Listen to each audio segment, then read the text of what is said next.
بالله من الشيطان الرجيم.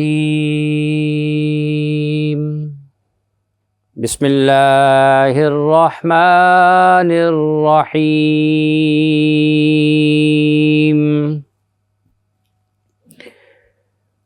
فيومئذ لا يعذب عذابه أحد ولا يوثق وثاقه أحد يا أيتها النفس المطمئنة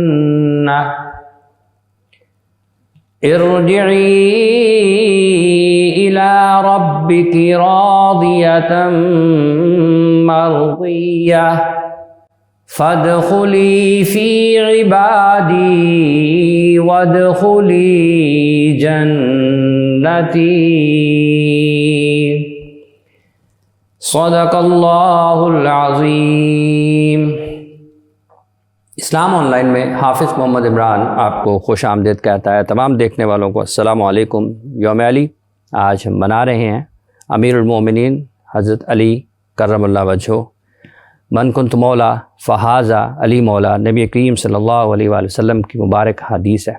آپ کی زندگی سے ہمیں کیا سبق ملتا ہے, ہمیں آج کیا رہنمائی ملتی ہے, اور ہم کس طرح سے اپنے اعمال کو بہتر بنا سکتے ہیں, کس طرح سے اپنی زندگیوں کو بہتر بنا سکتے ہیں. اور نبی کریم صلی اللہ علیہ وآلہ وسلم سے جو حضرت علی کی وفا ہے, اور حضرت علی آپ کی تربیت میں رہے, اور جو انہوں نے نبی کریم صلی اللہ علیہ وآلہ وسلم سے سیکھا, اور پھر اسلام کے مختلف جو غزوات ہیں, جو جنگیں ہیں, ہر سفر میں نبی کریم صلی اللہ علیہ وآلہ وسلم کے آپ ساتھی رہے. آپ کی مبارک زندگی کے حوالے سے آج ہم گفتگو کریں گے. ہمارے ساتھ علامہ حسین اکبر صاحب تشریف فرمائے. السلام علیکم علامہ صاحب. وعلیکم السلام. بہت بہت شکریہ آپ کا. علی بخش صاحب ہمارے ساتھ ہیں, آپ کلام پیش کریں گے. السلام علیکم. اور علامہ کوکب نورانی صاحب بھی ہمارے ساتھ موجود ہوں گے. علامہ صاحب السلام علیکم, بہت بہت شکریہ آپ کے قیمتی وقت کا بھی. جی وعلیکم السلام. جی بہت شکریہ. جزاک اللہ خیر, جزاک اللہ خیر. اس سے پہلے کہ ہم اپنے مہمانوں سے اس اہم موضوع پر گفتگو کے سلسلے کو آگے بڑھائیں, علی صاحب آپ سے گزارش ہے کہ کلام پیش کیجیے اپنی خدمت کو.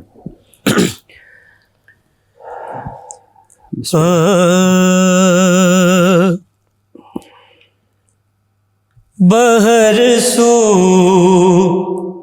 نور چھایا ہے, علی تشریف لائے ہیں. بہر سو نور چھایا ہے, علی تشریف لائے ہیں. بہر سو نور چھایا ہے, علی تشریف لائے ہیں. زمانہ جگمگایا ہے, علی تشریف لائے ہیں. زمانہ جگمگایا ہے, علی تشریف لائے ہیں. کس کی آمد ہے یہ کیسی چمن آرائی ہے, ہر طرف پھول مہکتے ہیں, بہار آئی ہے. بہر سو نور چھایا ہے, علی تشریف لائے ہیں. علی کا دل نشیں پہ کر, علی کے شہر کا منظر,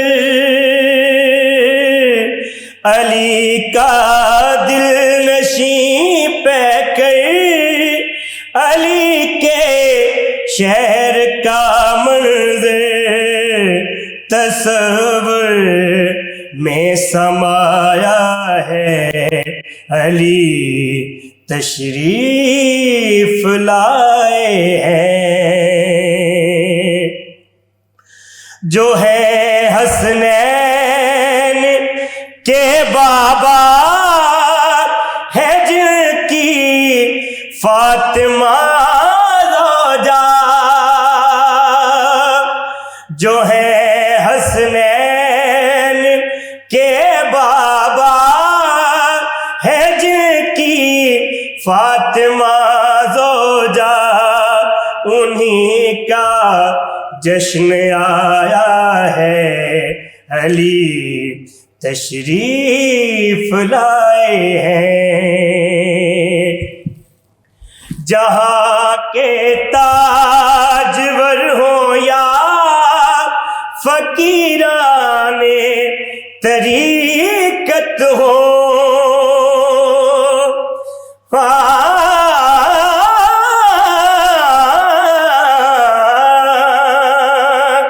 جہاں کے تاجور ہو یا فقیران طریقت ہو، سبھی نے سر جھکایا ہے، سبھی نے سر جھکایا ہے، علی تشریف لائے ہیں، زمانہ جگمگایا ہے، علی تشریف لائے ہیں، علی تشریف لائے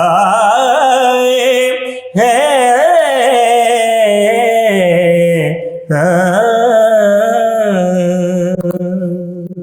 جزاک اللہ، بہت بہت شکریہ آپ کا صاحب۔ علامہ ابن حجر علامہ فرماتے ہیں کہ حضرت علی رضی اللہ تعالیٰ عنہ پاک پیدا ہوئے، آپ کی گردن کبھی کسی کے سامنے جھکی ہی نہیں، تو اسی لیے حضرت علی کرم اللہ وجہہ بھی کہا جاتا ہے۔ بسم اللہ الرحمن الرحیم۔ واشرقت الارض بنور ربها، سب سے پہلے تو میں تمام عالم اسلام کو،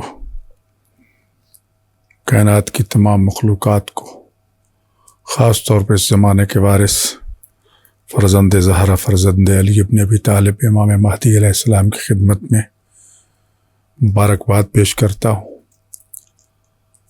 علی ابن ابی طالب علیہ السلام کی گردن یقیناً سوائے رب کائنات کے کسی کے سامنے نہیں جھکی۔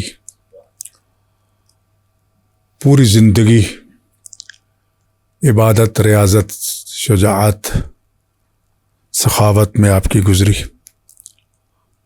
دنیا میں ہمیں انگنت لوگ ملیں گے کہ جو مختلف اوصاف حمیدہ کے مالک ہیں، لیکن علی جیسا کوئی بھی نہیں ملے گا کہ جو بیک وقت اوصاف حمیدہ متضادہ کے وارث ہیں۔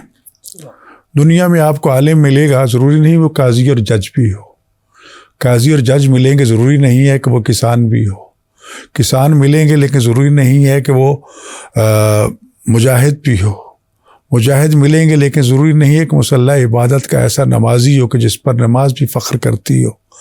یہ واحد ہستی ہے کائنات میں، وسیع مصطفیٰ، اخی رسول خدا، زوج بطول علی ابن ابی طالب علیہ السلام، جن کے بارے میں رسول اکرم صلی اللہ علیہ وآلہ وسلم نے خود ارشاد فرمایا کہ اگر کوئی آدم کا علم دیکھنا چاہتا ہے، نوح کا علم دیکھنا چاہتا ہے، موسیٰ کی ہیبت دیکھنا چاہتا ہے، داؤد کی کاریگری دیکھنا چاہتا ہے، عیسیٰ کی حکمت، دانائی اور طب دیکھنا چاہتا ہے، مجھ محمد مصطفیٰ کا کمال و جمال دیکھنا چاہتا ہے، فَلْيَنْظُرْ إِلَىٰ وَجْهِ علی ابن ابی طالب عبادہ، علی ابن ابی طالب علیہ السلام کے چہرے کو دیکھ لے۔ اگر یہ کہوں تو بے جان نہیں ہوگا، اگر تمام انبیاء کے اوصاف حمیدہ کو ایک گلدستہ کی صورت میں ایک جگہ جمع کر دیا جائے تو اس کا دوسرا نام علی ابن ابی طالب علیہ السلام ہے، اور اگر علی علیہ السلام کے اوصاف حمیدہ کو بکھیر دیا جائے، منتشر کر دیا جائے تو کوئی آدم بنتا ہے، کوئی نوح بنتا ہے، کوئی موسیٰ اور عیسیٰ اس صفت حمیدہ کا وارث بنتا ہے۔ خالق کائنات نے علی ابن ابی طالب علیہ السلام کو رسول خدا نے انگنت نعمتیں عطا فرمائیں۔ علی ابن ابی طالب علیہ السلام سے پوچھا گیا کہ آپ کو سب سے زیادہ جو فضیلت عطا ہوئی ہے وہ کون سی پسند ہے؟ تو آپ نے فرمایا کہ مجھے کل کفا باللہ شہیدن بینی و بینکم، یہ جو فضیلت ہے ومن عندہ علم الکتاب، سب سے زیادہ پسند ہے، کیونکہ یہ گواہی یہ اس وقت آپ نے رسول اکرم صلی اللہ علیہ وآلہ وسلم کی نبوت اور رسالت کی دی جب کفار اور مشرکین مکہ آپ کو جھوٹا کہہ رہے تھے کہ آپ غلط ہیں، آپ نبی نہیں ہیں، لست مرسلن، آپ رسول نہیں ہیں۔ تو رسول خدا نے فرمایا مجھے آپ کی کوئی پرواہ نہیں، آپ مانیں یا نہ مانیں مجھے اس سے کوئی فرق نہیں پڑتا، کل کفا باللہ، اللہ کا حکم آیا گیا میرے حبیب کہہ دو، میرے لیے کافی ہے اللہ کی گواہی۔ اور اس کی گواہی کے جو عالم کتاب ہے، تمام مفسرین کا اس پہ اتفاق ہے کہ اس آیت مجیدہ کے مصداق حضرت امیر المومنین علی ابن ابی طالب علیہ الصلاۃ والسلام ہے۔ گواہی کا معیار جو ہے اگر اس کو دیکھا جائے تو یقیناً بہت بلند معیار ہے، عادل ہونا، سچی گواہی دینا، اپنی آنکھوں سے دیکھنا، پھر اپنی گواہی پہ ڈٹ جانا۔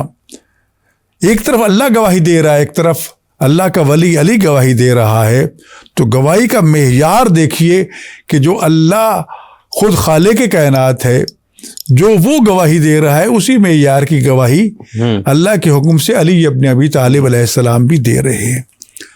علی نے عبادت کا مفہوم وسیع کر دیا تھا، یہ نہیں ہے کہ صرف نماز اور روزے کا نام جو ہے وہ عبادت ہے۔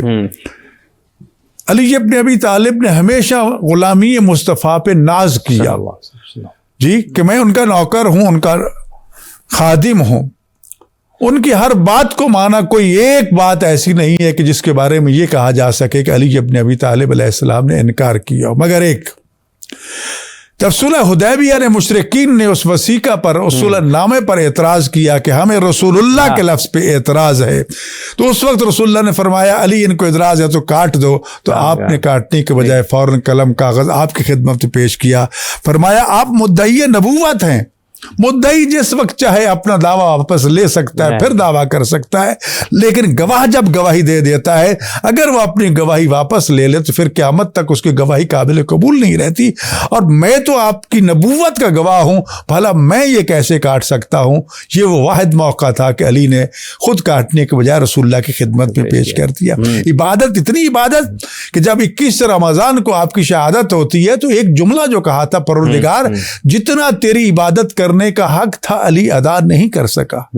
عبادت کو بھی ناز تھا علی ابن ابی طالب علیہ الصلوۃ والسلام پر۔ اب سرکار امیر المومنین کا یوم ولادت باسعادت ہے، میں عرض کیا کرتا ہوں ساری علی ابن ابی طالب علیہ السلام کی فضیلتیں ایک طرف اور خانہ کعبہ میں، جوف کعبہ میں آپ کی ولادت باسعادت ایک طرف، دوسری صفات میں آپ کو کہو بہت سے شریک مل جائیں گے، دعوے دار مل جائیں گے، لیکن اس صفت میں کائنات میں کوئی ثانی نہیں ہے جو یہ کہے کہ میں بھی کعبہ میں پیدا ہوں۔ پھر جوف کعبہ، لفظ جوف استعمال ہوا ہے، جوف سیپ کے اس مرکز کو کہتے ہیں جس میں موتی پروان چڑھتا ہے، گویا کہ بتایا جا رہا ہے کہ یہ صدف، یہ موتی خانہ کعبہ کے عین وسط میں، ایک زمانہ تھا کہ وہاں لکھا ہوا تھا، ہوتا تھا جوف کعبہ، کعبہ کے اندر، اب تو وہاں ختم کر دیا گیا، تو آپ وہاں پر تشریف لائے اور اپنی مرضی سے نہیں آئے۔ جی، ایک ہوتا ہے میں خود چھین کے چیز لیتا ہوں، وہ اور چیز ہوتی ہے، ایک یہ کہ خدا عطا کرتا ہے، رسول اللہ عطا کرتا ہے، تو کسی کی عطا کردہ چیزیں جو ہیں اس کا مقام کچھ اور ہوتا ہے، اور اپنی طرف سے استغنا، بے پرواہی کہ مجھے کوئی ضرورت نہیں ملے یا نہ ملے، لیکن خالق عطا فرمائے۔ تو کعبہ میں یہی صورت حال ہے کہ فاطمہ بنت اسد کو بلایا گیا تھا، اور جب بی بی نے یہ واسطہ دیا کہ میرے اللہ میں تیرے خلیل ابراہیم کی ذریت سے ہوں، اسماعیل کی ذریت سے ہوں، تجھے واسطہ اپنی ربوبیت کا، تیرے انبیاء کی نبوتوں اور رسالتوں کا، اور خاص طور پر اس مولود کا جو میرے شکم اطہر میں موجود ہے، میرے لیے اس مشکل وقت کو آسان کر دے۔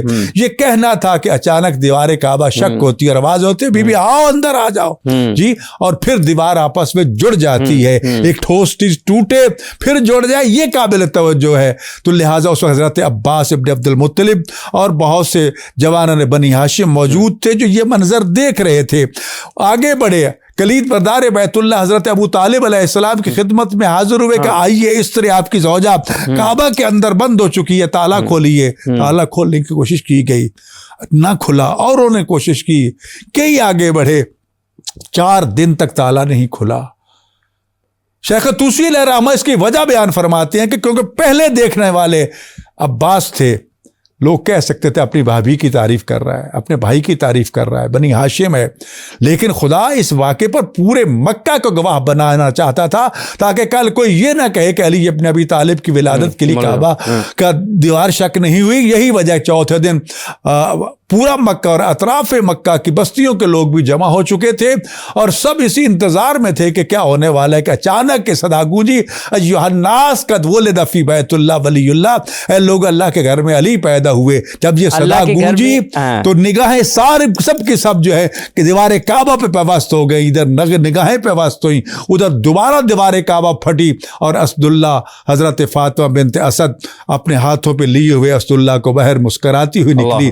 سب سے پہلا استقبال جو کیا رسول خدا صلی اللہ علیہ وسلم نے اور علی ابن ابی طالب کی نگاہوں نے سب سے پہلے جس چہرہ مقدس کی تلاوت کا شرف حاصل کیا وہ خاتم النبیین چہرہ انور صلی اللہ علیہ وسلم۔ علامہ صاحب یہیں سے مگر اب بات کو آگے بڑھاتے ہیں تو آج کی جو ہم زندگی گزار رہے ہیں کہاں کہاں ویسے تو ہر جگہ پر ہمیں رہنمائی بھی ملتی ہے، درس بھی ملتا ہے، حضرت علی کو جب یاد کرتے ہیں تو کون سی بنیادی چیزیں آپ کے ذہن میں آتی ہیں جو ہمیں آج عمل کرنے سے ہم نبی کریم صلی اللہ علیہ وآلہ وسلم کی مبارک سیرت پر اور زیادہ بہتر طریقے سے آگے بڑھ سکتے ہیں؟ بسم اللہ والحمد للہ والصلاة والسلام علی رسول اللہ۔ مجھے نہیں معلوم تھا کہ میں تو سمجھا تھا آپ نے صرف مجھ سے مختصر گفتگو لینی ہے، لیکن آپ شاید پورے پروگرام کو اس طرح چلا رہے ہیں۔ خلیفہ رابع، امیر المؤمنین، شہنشاہ ولایت، مولا کائنات سیدنا علی المرتضی کرم اللہ تعالی وجہ الکریم، میرے پیارے نبی پاک صلی اللہ علیہ وسلم کے چچا زاد بھائی بھی ہیں، داماد بھی ہیں۔ کوئی غیر نبی ہرگز نبی کے برابر نہیں ہو سکتا۔ ایک بات، دوسری بات یہ کہ عزت دینے والا اللہ ہے اور ایمان کے بغیر کوئی شرف نہیں۔ کعبے میں پیدا ہونا اتفاقی واقعہ ہے، ورنہ نبی پاک صلی اللہ علیہ وسلم یا دیگر کے لیے کیا کہا جائے گا۔ بلا شبہ امام حاکم کے مطابق وہ کعبے میں پیدا ہوئے، مگر ان کی عزت وہ ہے جو قرآن اور حدیث نے بیان کی ہے۔ مولا کائنات کا فرمان خود نہج البلاغہ میں ہے کہ میرے بارے میں 2 گروہ ہلاک ہوں گے، سیہلک فی صنفان، ایک وہ جو محبت میں مجھے حد سے بڑھائے گا، دوسرا وہ جو دشمنی میں میری شان گھٹائے گا۔ میرے بارے میں بہترین صحیح وہ ہیں جن کی حالت درمیانی، نہ وہ حد سے بڑھاتے ہیں نہ میری شان گھٹاتے ہیں۔ مولا کائنات کے بہت سے فضائل ہیں، بہت سی فضیلتیں ہیں۔ ایک ہوتا ہے کسی کے صرف ذکر کرنا، ایک ہے اس کا عملی نمونہ بن جانا۔ ہم لوگ محبت کے دعوے کرتے ہیں، مولا کائنات کی سیرت اور ان کے ارشادات پر عمل نہیں کرتے۔ ہم کسی کی وہ تعریف کریں جو اس کو خود پسند نہ ہو، اس سے ہمیں کچھ حاصل نہیں ہوگا۔ قرآن و حدیث کے مطابق ان کے اتنے فضائل ہیں کہ ہمیں ان ایسی باتوں کا سہارا لینا ہی نہیں چاہیے جن کی تصدیق نہیں ہو سکتی یا جن کے بارے میں صحیح اسناد موجود نہیں۔ حضرت علی کرم اللہ تعالی وجہ الکریم اسلام لانے والی شخصیات میں سے ایک ہیں، کیونکہ ان کی ظاہری عمر اس وقت کم تھی، اس لیے کہا جاتا ہے کہ بچوں میں سب سے پہلے ایمان لائے۔ اور حضور صلی اللہ علیہ وسلم کے فرمان کے مطابق 2 ہستیاں ایسی ہیں جنہوں نے اسلام قبول کرنے سے پہلے بھی کوئی کفر و شرک نہیں کیا، ایک سیدنا صدیق اکبر اور ایک سیدنا علی المرتضی رضی اللہ عنہما۔ ہم قرآن و سنت کو مانتے ہوئے حضرت علی کو مولائے کائنات بھی مانتے ہیں، شہنشاہ ولایت بھی مانتے ہیں، وہ اسد اللہ الغالب بھی ہیں، امام المشارق والمغارب بھی ہیں۔ اللہ تعالیٰ نے اپنے نبی صلی اللہ علیہ وسلم کی برکت سے انہیں بہت نوازا، جس طرح کہ نبی پاک صلی اللہ علیہ وآلہ وسلم نے فرمایا ان علی منی وانا منہ وہو ولی کل مؤمن، بے شک علی مجھ سے ہے، میں علی سے ہوں، اور علی ہر مومن کے ولی ہیں۔ علی مجھ سے ہیں، میرے گھرانے سے ہیں، خاندان سے ہیں، اہل بیت سے ہیں، میں علی سے ہوں، یعنی علی سے جو ظاہر ہے وہ میرا ہی کمال و جمال ہے، اور وہ ہر مومن کے ولی ہیں، یعنی ان کو مومن ہی ولی مانے گا، جو مومن نہیں وہ ان کو ولی نہیں مانے گا۔ ان سے محبت رکھے گا تو مومن، ان سے دشمنی رکھے گا تو منافق۔ حضرت علی کا ذکر کرتے ہیں ریاضت میں، شجاعت میں، اقضا سب سے اچھے قاضی، بڑے قاضی، یہ ساری باتیں کرتے ہیں۔ ہم نے ان کو اپنایا کتنا ہے، عمل کتنا کیا ہے؟ سوال تو یہ آتا ہے کہ آج ہم صرف ان کے ایام منا لیں، ان کا ذکر کریں، مگر ان کی پیروی نہ کریں تو پھر ہمیں کیا حاصل ہوگا؟ رسول پاک صلی اللہ علیہ وسلم سے ان کی وفاداری، غیر مشروط محبت، ان کے خاندان کی قربانیاں، وہ بھی پیش نظر رکھی جائے، اور خود ان کا اور رابطہ منقطع ہوا ہے علامہ کوکب صاحب سے، ہم کوشش کرتے ہیں کہ دوبارہ رابطہ بحال کریں۔ جو قاضی کا ایک کردار ہے حضرت علی رضی اللہ تعالیٰ عنہ کو، اس بھی کچھ نمایاں چیزیں اگر آپ کے ذہن میں فوری طور پر یقینی طور پر آئیں گی تو کیا آج کے قاضیوں کو کیا سبق ملتا ہے؟ دیکھیں، سب سے پہلے تو علی علیہ السلام نے جو قاضیوں کے لیے قواعد و ضوابط اور شرائط معین کی ہیں، ان میں سے کچھ کا تعلق تو حکمرانوں کے ساتھ ہے، کچھ کا تعلق خود قاضی کے ساتھ ہے۔ حکمرانوں کو تو یہ کہا گیا کہ قاضی کو اتنی سیلری دو، اتنا اس کی ضروریات کا خیال رکھو کہ اس کے ذہن میں بالکل یہ بات آئے ہی نہ کہ میں کسی کے سامنے ہاتھ پھیلاؤں، اور جو عدل و انصاف ہے اس کا قتل کروں۔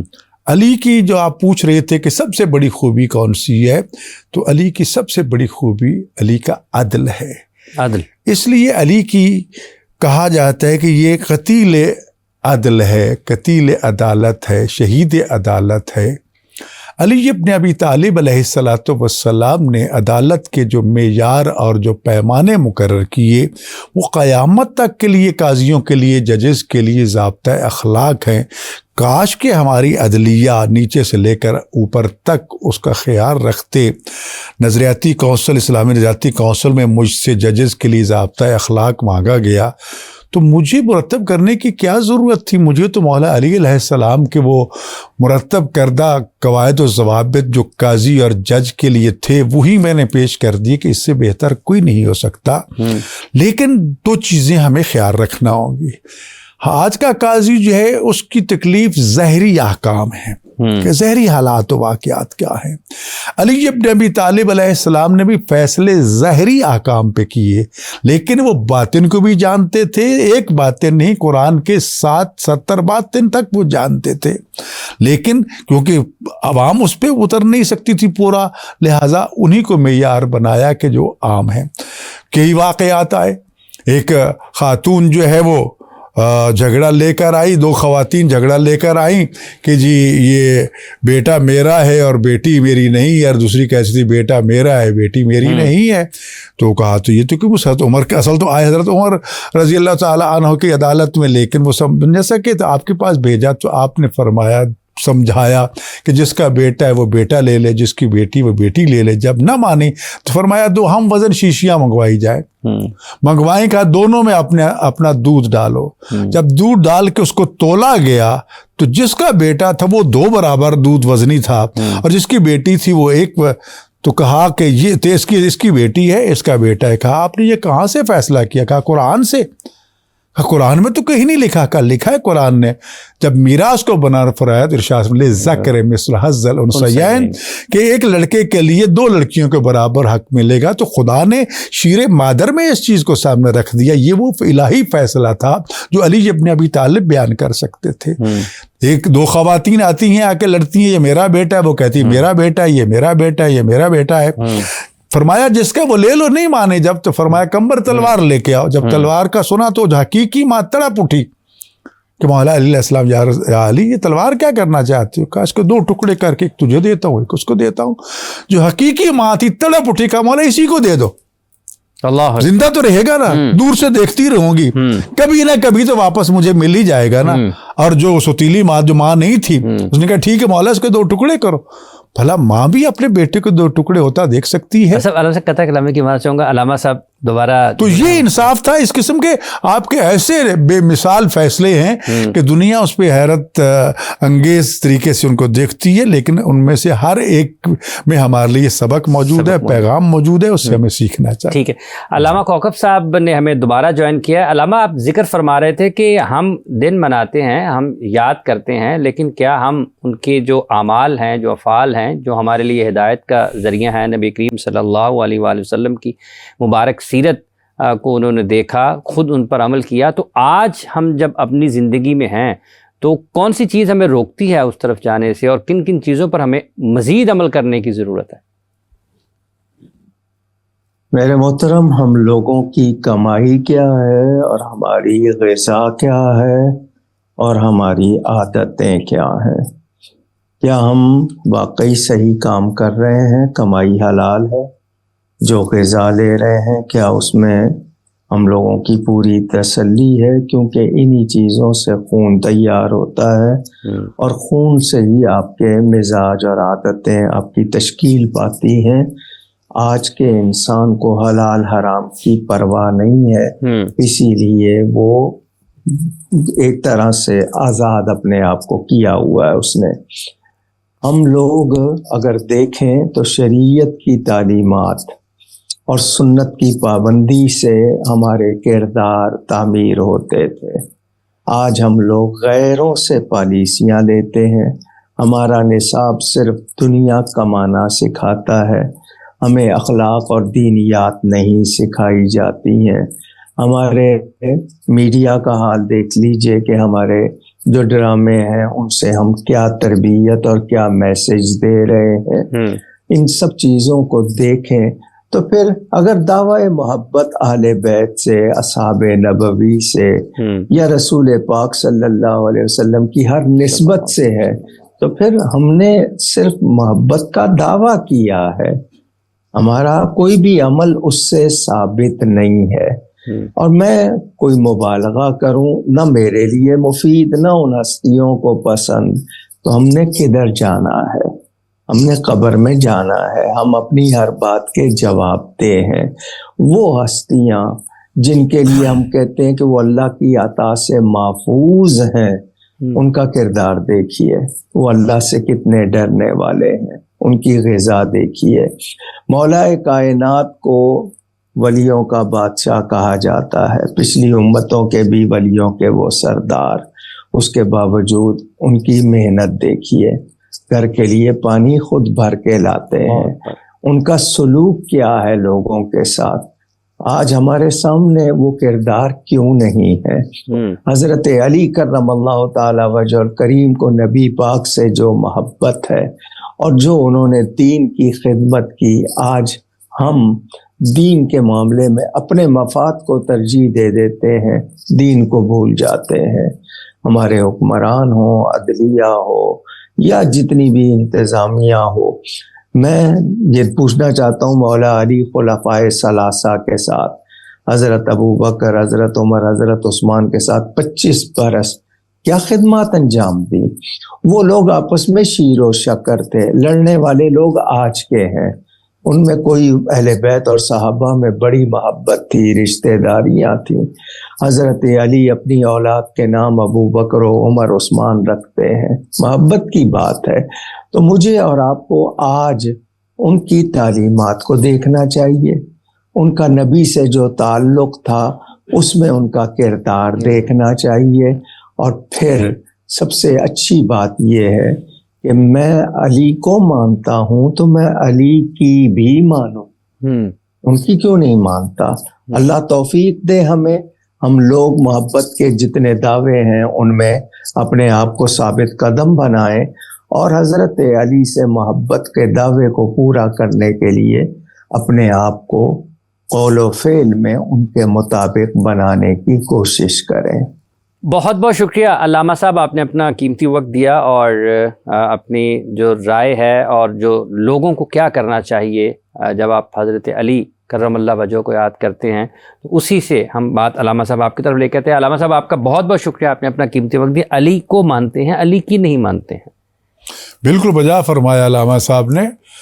دعوی محبت ہم کرتے ہیں، اللہ سے بھی محبت کا دعویٰ ہے، رسول اللہ سے بھی محبت کا دعویٰ ہے، اہل بیت اور اصحاب سے بھی محبت کا دعویٰ ہے، لیکن اللہ تعالیٰ نے جو معیار محبت قرار دیا ہے، قل ان کنتم تحبون اللہ فاتبعونی یحببکم اللہ، اللہ نے معیار یہ قرار دیا ہے، ان لوگوں سے کہہ دیجئے جو دعویٰ محبت کرتے ہیں کہ ہمیں اللہ سے بڑی محبت ہے، اگر مجھ سے محبت ہے تو پھر میری اتباع کرو۔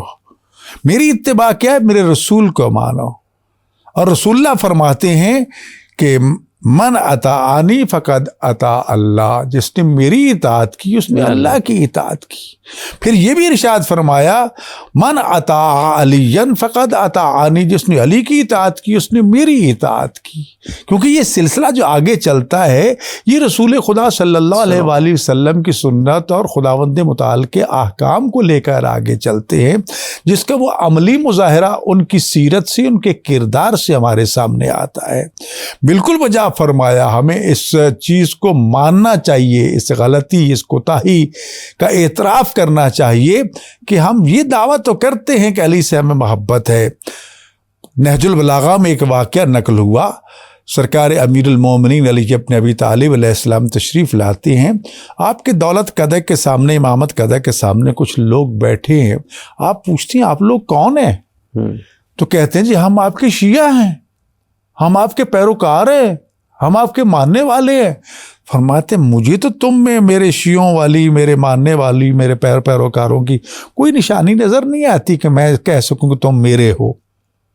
جی حیران و پریشان کہا کہ مولا وہ کون سی علامات تھی؟ پھر آپ نے جب بتانا شروع کی کہ خوف خدا سے رو رو کے ان کی آنکھیں چندیا چکی ہوں، روزے رکھ رکھ کے ان کے پیٹ پیچھے وٹی کے ساتھ جڑ چکے ہوں، رکوع کر کر کے سجدے کر کر کے ان کی پیشانیوں پہ نشان، اور پھر کئی چیزیں بیان فرمائیں، تم میں تو وہ کوئی بھی نظر نہیں آتی۔ بات یہ ہے کہ دعویٰ کر لینا آسان ہے، میں دعویٰ کرتا ہوں مجھے علی سے محبت ہے، یہ میرا دعویٰ ہے۔ کمال محبت تو یہ ہے کہ علی بھی مجھے کہے مجھے آپ سے محبت ہے، اور اس کی مثال خیبر میں ہمیں ملتی ہے کہ جب رسول خدا صلی اللہ علیہ وآلہ وسلم 39 دن تک جنگ لڑتے رہے اور اصحاب سے وہ خیبر کو فتح نہ کر سکے، تو فرمایا کہ میں اس کو علم دوں گا جو رجلاً کرارن غیر فرارن، جو بڑھ بڑھ کے حملے کرنے والا ہوگا، بھاگنے والا نہیں ہوگا، وہ اللہ اور اللہ کے رسول سے محبت کرتا ہوگا، اللہ اور اللہ کے رسول اس سے محبت کرتا ہوگا، ہاں جی، اور اللہ اس کے ہاتھ پہ خیبر کو فتح کرے گا۔ تو یہ جو اوصاف آپ نے بیان فرمائے ہیں یہ اس علی ابن ابی طالب میں بدرجہ عطا موجود تھے کہ جتنا اللہ اور اللہ کا رسول علی سے محبت کرتا تھا، علی بھی اسی طرح ان سے محبت کرتے تھے۔ لہٰذا صرف محبت سے، اور محبت کا مظہر یہ ہوتا ہے کہ اپنے محبوب کی جو ادائیں ہیں اس کو اپنانے کی کوشش کی جائے۔ ہمارے ہاں دعویٰ محبت ہے، کردار ہمارا اس کی نفی کرتا ہے۔ ہم علی سب سے بڑے عادل ہیں، ہم سب سے بڑے ظالم اور غاصب ہیں۔ علی سب سے بڑے عابد ہیں، ہم مسجد کا رخ تک نہیں کرتے۔ علی سب سے بڑے سخی ہیں، ہم کنجوسوں کے بھی سردار ہیں۔ علی ابن ابی طالب صرف سخی نہیں ہے، کریم ہے۔ سخی تو فرماتے ہیں وہ ہوتا ہے جو خود بھی کھاتا ہے، دوسروں کو بھی کھلاتا ہے، اور کریم اسے کہتی ہے جو خود نہیں کھاتا، خود بھوکا رہتا ہے، دوسروں کو دیتا ہے۔ یہی خیبر فتح ہوتا ہے، مال غنیمت آتا ہے۔ روایت میں کہ اتنا سونا مسلمانوں کو ملا، کلاڑوں سے کاٹ کاٹ کے تقسیم کیا گیا۔ جناب صدیقہ کبریٰ زہرا سلام اللہ بنت رسول اللہ تک خبر پہنچی. جب آپ گھر تشریف لائے تو پوچھا ابوالحسن میں نے سنا ہے کہ خیبر سے بڑا سونا آیا ہے, کلاڑوں سے کاٹ کے تقسیم کیا گیا ہے. فرمایا اے بنت رسول آپ نے سچ سنا ہے. تو پھر سوال کیا کہ آپ کے حصے کا سونا کہاں؟ فرمایا میں نے مدینہ کے یتیموں بیوگاؤں اور مسکینوں میں تقسیم کر دیا ہے. فوراً دختر رسول سجدے میں چلی جاتی اور خدا کا شکر بجا لاتی, میرا اللہ اتنا کریم شوہر تو نے مجھے عطا فرمایا ہے. آج کی عورتیں ہوتی گلے پڑ جاتی, تم نے کیا کیا, گھر میں چولہا نہیں جل رہا اور آپ یہ کر آ رہے ہیں. یہ کردار امیر المومنین اور کردار زہرا سلام اللہ علیہا ہے. لما تقولون ما لا تفعلون, خدا تو اس لیے جھنجھوڑتا ہے کہ انسانوں وہ کہتے کیوں جو کرتے نہیں ہو. یقیناً میں عرض ضرور کروں گا کہ ہمیں سب سے پہلے تو علی کی پہچان کرنی ہے, علی کی معرفت حاصل کرنی. معرفت حاصل ہوگی تو پھر اس کے پیغام کو دیکھیں گے, پیغام جو ہے اس میں پھر عمل کرنا ہوگا. اور معرفت کا جو حق ہے وہ تو ادا نہیں ہو سکا. میں آج بھی عرض کیا کرتا ہوں مختلف یونیورسٹیز میں ان کے ذمہ داران کو, خدا را ان یونیورسٹیوں میں علی شناسی کے لیے ایک چیئر قائم کرو, علی کے خطبات, علی کے کلمات, علی کی سیرت, علی کے کردار پہ تھیسس لکھواؤ, پی ایچ ڈی کرواؤ.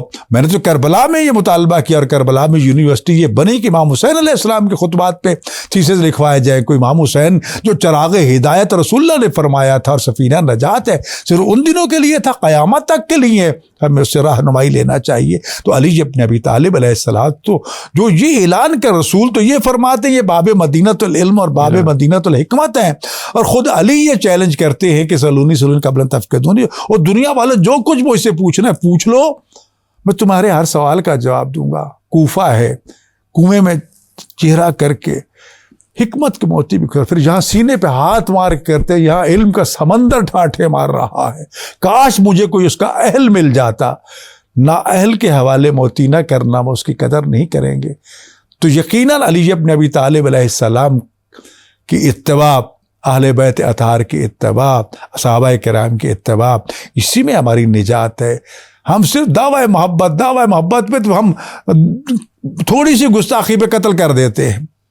ٹھیک ہے, یہ ایمان کا اظہار ہے, یہ میں اس کی نفی نہیں کرتا. اگر فساد اور فتنہ پیدا نہیں ہوتا تو یہی حکم ہے, لیکن دیکھنا یہ ہے کہ کیا علی کا کردار یہی تھا, رسول اللہ کا کردار یہی تھا, اصحاب کا کردار یہی تھا. علی ابن ابی طالب علیہ السلام کی سیرت جو ہے وہ قیامت تک کے لیے ہر ایک کے لیے مشعل راہ ہے. میں آپ کے توسط سے خاص طور پر اپنے ناظرین کو یہ تاکید کروں گا, نہج البلاغہ جو ہے وہ اس مولا علی علیہ السلام کے خطبات, مکتوبات اور کلمات قصار کا مجموعہ ہے. پورے خطبے نہیں ہیں, پورے خط نہیں ہے, چیدہ وہ چیزیں اس میں لائی گئی ہیں. شیخ مفید علیہ الرحمہ کے شاگرد سید رضی علیہ الرحمہ نے, آج کل ایک سید بزرگوار نے ان تمام کلمات اور خطبات کو مختلف کتابوں سے چن کے پورا مکمل کیا ہے. میری گزارش یہ کہ اور کچھ نہیں اگر پڑھ سکتے تو اس کی جو تیسری جلد کلمات قصار ہے وہ تو میں سمجھتا ہوں ہر مسلمان کو آنا چاہیے, کیونکہ وہ ایسے کلمات حکیمانہ ہیں کہ جس میں انسانی زندگی کے لیے اصول اور رہنما اصول موجود ہے. میں سمجھتا ہوں اگر مسلمان انہی اصولوں کو سامنے رکھ لے تو آج کی یہ دنیا جہاں ظلم و جور کا نشانہ مسلمان بن رہا ہے, فلسطینیوں کا قتل عام ہو رہا ہے, مختلف مسلمان آپس میں لڑ رہے ہیں اور یہود و نصارہ تم پر غالب ہے, وہ کبھی غلبہ حاصل نہیں کر سکیں گے اگر علی کی تعلیمات پہ عمل کیا جائے. اگر تعلیمات پر عمل کیا جائے تو غلبہ حاصل نہیں کر سکیں گے. یہی ایک خوبصورت بات ہے. یہیں سے آپ کا شکریہ ادا کرتے ہیں علامہ صاحب تشریف لائے کہ آپ کو ان تعلیمات پر عمل کرنے کی ضرورت ہے. پروگرام کا وقت ختم ہوا چاہتا ہے. جتنے بھی لوگ ہمیں سن رہے تھے آپ سب لوگوں کو بھی بہت بہت شکریہ. علامہ صاحب آپ سے گزارش ہے کہ دعا فرمائیں. آپ کی دعا کے ساتھ ہی ہم آپ لوگوں سے اجازت چاہیں گے. اپنا خیال رکھیں. آپ سے دوبارہ ملاقات ہو. یقیناً آج کا دن جو ہے وہ مولود کعبہ امیر المومنین یعصوب الدین امام المتقین علی ابن ابی طالب علیہ السلام جو قرآن کریم کی ہر وہ آیت جو یا ایھا الذین آمنوا سے شروع ہوتا ہے, ان ایمان والوں کے سید و سردار کا نام علی ابن ابی طالب ہے, اور یہ وہ وسیلہ جلیلہ ہے. اللہ تعالیٰ ان ہستیوں کے صدقے میں ہمیں ہر قسم کے عرضی و سماوی بلیات سے محفوظ فرمائے. جو کچھ ہم نے کہا ہے ہمیں بھی عمل کرنے کی اللہ توفیق عطا فرمائے, سامعین و ناظرین کو بھی عمل کرنے کی توفیق عطا فرمائے. اس چینل کو دن دگنی رات چوگنی ترقی عطا فرمائے. وطن عزیز جو اس وقت مختلف اطلاعات میں اور عالم اسلام جو خاص طور پر اہل فلسطین، شام اور عراق اور افغانستان اور پوری امت مسلمہ جو ظالموں کے ہاتھوں میں نشانہ بنی ہوئی ہے، مالک کائنات ہمیں ارضی و سماوی بلیات سے محفوظ فرما، ہم سب کو، ہمارے وطن کو، تمام امت محمدیہ کو آپس میں وحدت اور یگانگت عطا فرما، شر شیاطین سے محفوظ فرما، رزق وسیع حلال طیب و طاہر عطا فرما، خاتمہ بالخیر فرما، اور روز قیامت شفیع المذنبین رحمت للعالمین حضرت محمد مصطفیٰ اور ان کے اہل بیت اطہار علیہم السلام کی شفاعت نصیب فرما۔ ربنا تقبل منا انک انت السمیع العلیم، بحق محمد و اہل بیت الطیبین الطاہرین المعصومین، بفضلک و رحمتک یا ارحم الراحمین۔